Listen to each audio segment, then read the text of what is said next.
حضرت ابو سعید خدری رضی اللہ تعالیٰ عنہ راوی ہیں. ابو سعید آقا مال غنیمت تقسیم فرما رہے ہیں. قال بین النبی صلی اللہ علیہ وسلم یقسم جاء عبد اللہ ذو الخویسر التمیمی فقال اعدل یا رسول اللہ. حضور علیہ السلام مال غنیمت تقسیم فرما رہے تھے. ایک شخص آیا، اس کا نام عبداللہ ہے اور ذو الخویسرہ تمیمی کہتے ہیں اس کو. وہ کھڑا ہو گیا اور کہتا ہے یا رسول اللہ عدل کیجئے. کیا کہتا ہے؟ عدل کیجئے. اب حضور علیہ السلام کے سامنے کھڑے ہو کر یہ جملہ بولنا عدل کیجئے، جو بات توجہ طلب ہے، وہ کافر تو نہیں تھا، کیونکہ مال غنیمت کافروں میں نہیں مسلمانوں میں تقسیم ہو رہا تھا. کافروں میں نہیں، کہاں؟ مسلمانوں میں تقسیم ہو رہا تھا. مسلمانوں کی صفوں میں ہی گھسا ہوا، مسلمانوں کی صفوں میں گھسا ہوا شخص تھا. نام بھی عبداللہ ہے. کھڑا ہوا اور کہتا اے دل یا رسول اللہ، حضور عدل کیجئے. یہ جملہ کون بول سکتا ہے جس کے حیا میں اور ادب میں کمی ہے؟ جس شخص کی ادب میں اور حیا میں کمی ہے، اس کے سوا اور کوئی شخص یہ جملہ نہیں بول سکتا. آقا نے فرمایا بدبخت، اگر میں عدل نہیں کرتا تو اور دنیا میں کون عدل کر سکے گا؟ اس کے یہ کہنے کی دیر تھی. یہ خویسری عقیدہ ہے، یہ خویسری عقیدہ ہے جس میں حضور کی ذات کا حیا کم ہے، آقا کی ذات کا ادب کم ہے، آقا کی ذات پاک کا لحاظ کم ہے، جس میں جسارت ہے، بے ادبی ہے. یہ خویسری عقیدہ ہے. اس پر فاروقی طرز عمل سنیے. فاروقی طرز عمل. ذو الخویسرہ یہ کہہ کر ہٹا، سیدنا فاروق اعظم نے تلوار کھینچ لی. حضرت فاروق اعظم نے وہ تلوار کھینچ کے عرض کرنے لگے یا رسول اللہ اذن لی فاضرب عنقہ، آقا مجھے اجازت دیں میں اس گستاخ کا سر قلم کر دوں، سر قلم کر دوں. اب حضور علیہ السلام کا جواب سنیے.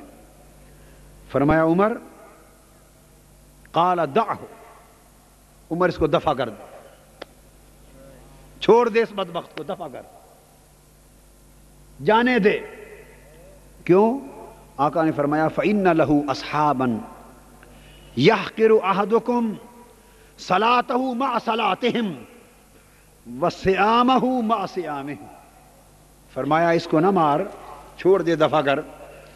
یہ شخص اور اس کی جو جماعت ہے، اس کے لوگ ہوں گے، اس کے ہم جماعت، اس کے ہم خیال ہوں گے، اور اس کی جماعت کے لوگ اتنی نمازیں پڑھتے ہیں اور پڑھیں گے، اور اتنے روزے رکھتے ہیں اور رکھیں گے کہ تم لوگ، یہ کس کو آقا فرما رہے ہیں؟ صحابہ کرام. کسے؟ صحابہ کرام کو.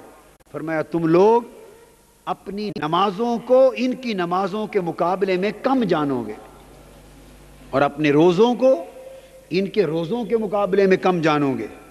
یعنی یہ عمل کرنے میں تم سے بھی بڑھ کر ہوں گے، نماز میں، روزے میں، ظاہری اعمال میں، عبادات میں ظاہراً تم سے بھی بڑھ کر ہوں گے.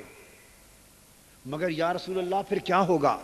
فرمایا عمل میں تم سے بھی زیادہ ہوں گے، نماز روزے میں تم سے بھی کثرت رکھیں گے، مگر یمرکون من الدین کما یمرک السہم من الرمیہ.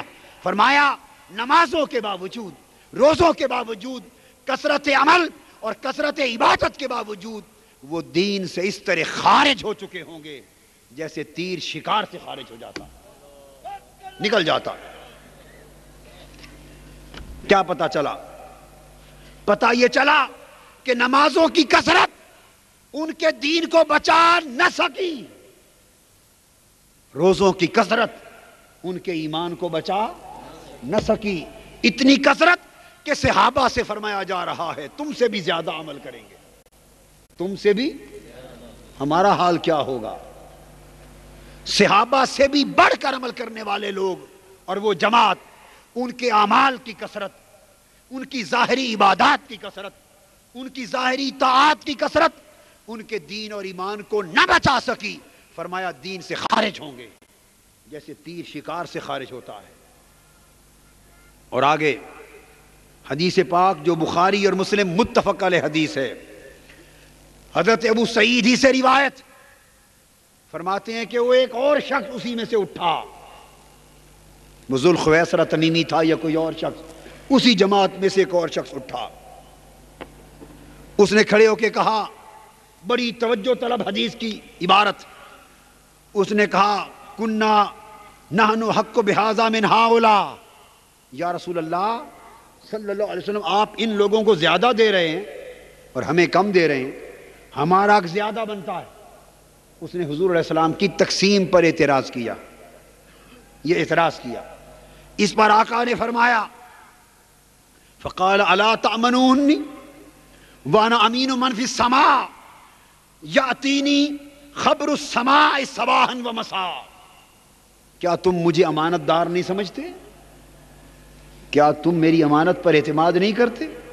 حالانکہ میں اللہ کا امین ہوں، میں اللہ کا امین ہوں، اور صبح و شام آسمانوں کی خبریں میرے پاس آتی ہیں۔ آقا نے اپنے علم کا بیان کیا، آسمانی خبروں کا امین ہونا بنایا جب یہ فرمایا کہ میرے پاس تو صبح و شام ہر وقت آسمانوں کی خبریں آتی ہیں، یہ میرے علم اور امانت کا حال ہے۔ جب آقا نے یہ بات فرمائی، ایک شخص کھڑا ہو گیا، ایک اور شخص کھڑا ہو گیا۔ حدیث پاک میں ہے، حضرت ابو سعید فرماتے ہیں اس کی آنکھیں اندر کو دھسی ہوئی تھیں، اس کی گالیں ابھری ہوئی تھیں، اس کی جبین، اس کا ماتھا یہ بھی ابھرا ہوا تھا، رخساروں کی ہڈیاں نکلی ہوئی تھی، پیشانی ابھری ہوئی تھی، اور خاص طور پہ فرمایا قص اللحیہ، اس کی داڑھی بڑی گھنی تھی۔ ایک اور شخص اٹھا، کب؟ جب آقا نے فرمایا کہ میرے پاس تو صبح و شام آسمانوں کی خبریں آتی ہیں، آسمانوں کی خبریں، یعنی اتنا علم آتا ہے میرے پاس، صبح و شام آسمانوں کی غیب کی خبریں آتی ہیں۔ جب یہ بات فرمائی تو وہ شخص اٹھا، قص اللحیہ، داڑھی اس نے بڑی گھنی رکھی ہوئی تھی، محلوق الراس، سر منڈوایا ہوا تھا، مشمر الازار، اپنا تہ بند یعنی چادر یہ گھٹنوں سے خاصی اونچی پنڈلی تک کی ہوئی تھی، تہ بند اونچا، گھٹنوں سے خاصا اونچا، سر منڈا ہوا، داڑھی گھنی۔ یہ علامتیں کیا بتا رہی ہیں؟ یہ علامتیں اس لیے صحابہ نے بیان کی، کیوں بیان کی؟ کیوں بیان کی؟ بتانا یہ مقصود تھا کہ جو دین کی ظاہری شکل و صورت اور وضاقتہ ہے اس پر زور زیادہ تھا، ظاہری وضاقتہ پر زور زیادہ تھا، داڑھی پر بھی زور زیادہ، سر منڈوانے پر زور زیادہ، تہ بند کو گھٹنوں سے اٹھانے پر زور زیادہ، ظاہری عمل، شکل و صورت، وضاقتہ پر بڑا زور تھا۔ اور کھڑے ہو کے کیا کہنے لگا؟ یا رسول اللہ اتق اللہ، اللہ سے ڈرو، یا رسول اللہ اللہ سے ڈرو، معاذ اللہ استغفر اللہ۔ کس بات پر کہا؟ یہ بڑی توجہ طلب بات ہے، یہ حضور علیہ السلام کے سامنے کہہ رہا ہے کہ حضور اللہ سے ڈریں۔ کس بات پر؟ جب آقا نے فرمایا کہ میرے پاس صبح و شام آسمانوں کی غیبی خبریں آتی ہیں، جب صبح و شام ان غیبی خبروں کی آمد کی بات کی، آقا نے اپنے علم کی وسعت کی بات کی، یہاں آقا کی ذات کی عظمت کا ذکر ہو رہا تھا، ذات مصطفیٰ کی ذاتی عظمت، علم کی عظمت، وسعت علم، ذاتی سطوت، ذاتی عظمت، ذاتی شان، ذاتی شوکت، آقا کی ذاتی ذات کی عظمت کا ذکر ہو رہا تھا۔ وہ برداشت نہ کر سکا، برداشت نہ کر سکا، تڑپ اٹھا۔ جب حضور نے ذاتی طور پہ اپنی ذات پاک کی عظمت اور علم کی وسعت کی بات کی، وہ کھڑا ہو کے کہنے لگا خدا سے ڈرو۔ کیا پتا چلا؟ اس کے عقیدے کا مزاج واضح ہو رہا ہے۔ اللہ سے ڈرنا، ڈرانا ایسے لگتا ہے کہ اس کے عقیدے میں بہت ہے، اتنا کہ حضور کو بھی ڈرا رہا ہے اللہ سے۔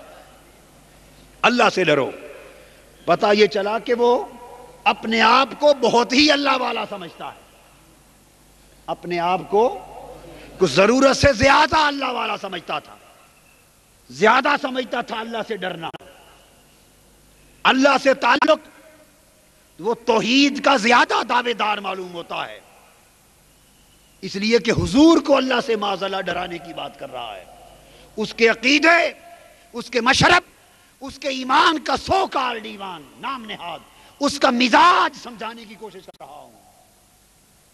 اس جہت سے بات نہیں ہوئی ہے پہلے، اس کے عقیدے کا مزاج آشکار ہو رہا ہے، پتہ چل رہا ہے اتق اللہ کے لفظ سے کہ وہ توحید کا تو بڑا ہی دعوے دار ہے، اللہ کے ڈر کا اسے بڑا خیال ہے،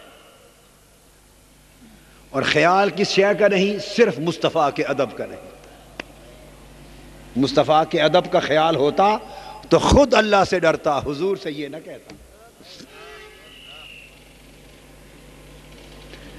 معلوم ہو رہا ہے کہ اس کے ایمان، سو کالڈ ایمان اور عقیدے کا مزاج یہ ہے کہ وہ توحید اور تقوی پر زور زیادہ دے رہا ہے، نام نہاد توحید و تقوی پر، اور اتق اللہ حضور کو کہنا لگ رہا ہے بڑا کیٹیگوریکل بات ہے کہ آقا کے ادب سے اس کا دل خالی ہے، آقا کی محبت سے اس کا دل خالی ہے، آقا کی تعظیم و تکریم اور حیا سے اس کا دل خالی ہے۔ جب یہ کہہ کر بیٹھ گیا، حضرت خالد بن ولید نے تلوار نکال لی، عرض کیا حضور اجازت ہو تو سر قلم کر دوں اس بدبخت کا۔ فرمایا جانے دے، جانے دے۔ کیوں؟ اتنے میں وہ شخص پھر حضور علیہ السلام کی طرف پشت کر کے مڑ کے چل دیا، پشت بھی کر دی آقا کی طرف، چونکہ ذات کے ادب کا تصور کلیئر نہیں ہے، ذات کے ادب کا تصور کلیئر نہیں ہے۔